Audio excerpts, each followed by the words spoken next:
Hi guys, this is Alex from Mason Lifestyle. I hope you guys are all doing well and getting ready for another awesome week. So today I'm going to tell you about the chalk and notch fringe dress. I actually completed that dress at the end of December. I just wanted something to kind of remind me of summer, and I made the dress. I actually got the pattern when I tested the joy jacket, and I'll put a link to that pattern review. Awesome pattern. So Chalk and Notch has been updating their current patterns to inclusive sizing, and I went ahead and signed up to test their pattern. And I have to say that guys, sometimes I've been kind of apprehensive to try some of these indie brands because I have tried some of them and some were just okay. And then some have been great, just like with Chalk and Notch. I really like the way their patterns are drafted. But like with anything, right, there's a couple of differences from the big four. Like, for example, you use three-quarter inch seams, or the patterns are drafted for someone who is 5 feet 7 inches. So obviously I have to take all of those things into account when I have made their patterns. And, I loved this dress, but I gotta tell you, I had to make it twice. Why? Because I was working with this beautiful fabric that I had gotten from Melanated Fabrics about 8 months ago. It's beautiful fabric that I had gotten from them, but and it is labeled online as 100% polyester. This is from Telio, I believe that's how you pronounce the manufacturer. So it is completely sold out on Melanated's website, but you can actually still get it in fabric.com as in a teal color. And this fabric is absolutely beautiful. It drapes like no other, but it was very challenging to work with this fabric because it frayed a lot. It stretched a lot. And even though I kind of made my best to, you kind of lay out your fabric, you make sure that it's on grain and all that good stuff, you lay out your pieces, but you would cut the fabric and it would completely stretch on you from the point that I would cut a facing.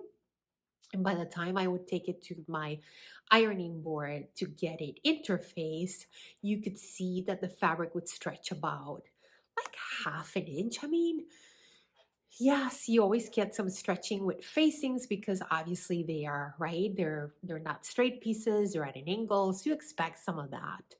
But what I didn't expect, it was like every single piece was that way. So when I made my first fringe dress, and I'm going to put it up, I had not taken a couple of those things into account, like, for example, height of the pattern that is drafted for. So I called a friend on Instagram and I kind of showed her a picture and I said, "What do you think?" And between the two of us, we kind of figured that I had cut a size perhaps bigger than what it should have been. So I cut a size 20 based on their finished garment measurements, but it just felt really big, right? Really big. And yes, it's woven fabric, so I have to give myself a little gift, but this just felt kind of like really big. So kind of put it off to the side like we all do, but I didn't want to give up on this pattern. So I went back and I cut a size 18. I took off about an inch off the bodice front, the facings, the back, and then I went at it again.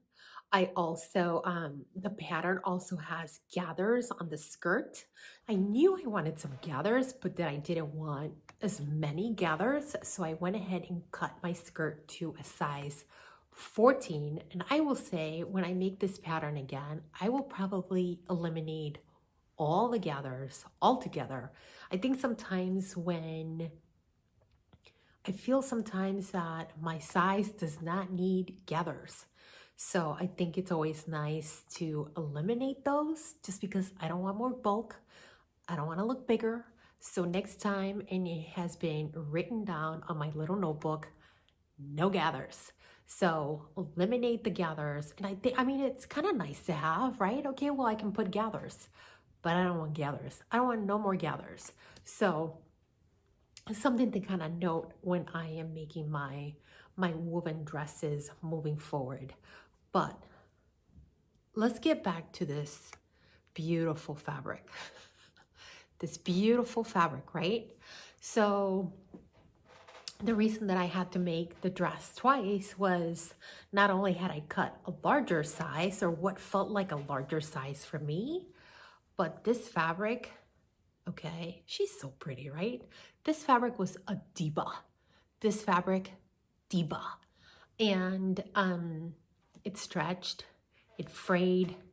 I will say it's beautiful, the color, it's vivid. It drapes like a no other.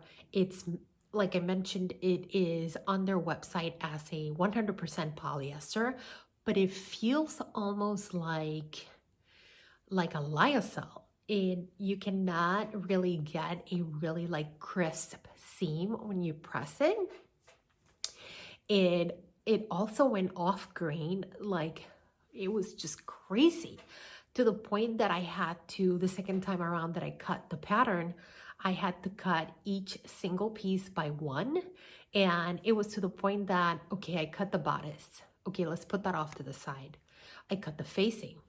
Let's interface that. Okay, well, that completely, the piece of fabric is just completely going off grain, right?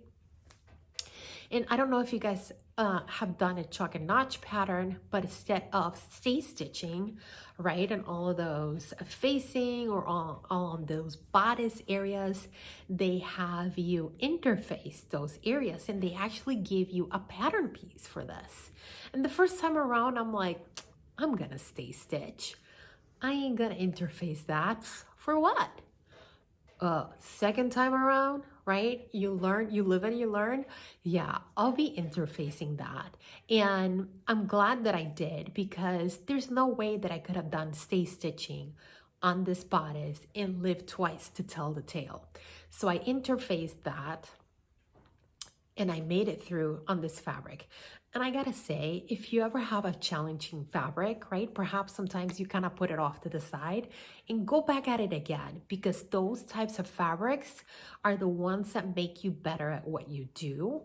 And okay, perhaps next time around that I do the pattern, I'll make it a linen because it'll be summer and I just want something a little bit more breezy to kind of just move about. But I'll know to interface those spots around the bodice, right? But I have to say, this is a clever pattern, and I don't say that very often, but if you are a beginner and you are looking to just kind of get a little bit more confident with your sewing, this is a great pattern.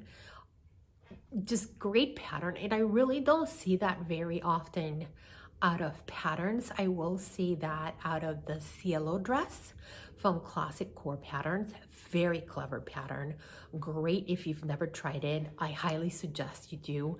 And the Fringe dress is the exact same way. Totally clever pattern where your seams are encased, where the facing inside it is finished in a way where your seams are encased. I did fringe seams for my skirt just because I didn't, even though you can serge the sides, I just did not want any of it fraying once I threw it in the wash. So I went ahead and did fringe seams, but it's not something that you have to do, but I did it because my fabric was, what I like to call, the pretty diva. And we all like to work with those fabrics. Why not? It is what makes us better at what we do. So have you guys tried any other chalk and notch patterns? And I told you guys, I am going to try indie patterns this year, at least once a week. But I gotta say, I made a list of the ones that I wanna make. I wanna make a swimsuit by Cashmerette. I wanna try some of Megan Nielsen's patterns, especially those Dawn jeans. And a couple of other of their patterns that they have on their website. They look beautiful, and it's something definitely that I will wear. So tell me, is there any indie pattern that I should really try? And some of you have been telling me about some of them last week, but definitely tell me about any indie designers or patterns that I should really try this year? So tell me in the comments below. All right, guys, so I will see you later this week where I will show you what am I going to be up to in the next 2 months as far as sewing. All right, I'll see you next time. Bye.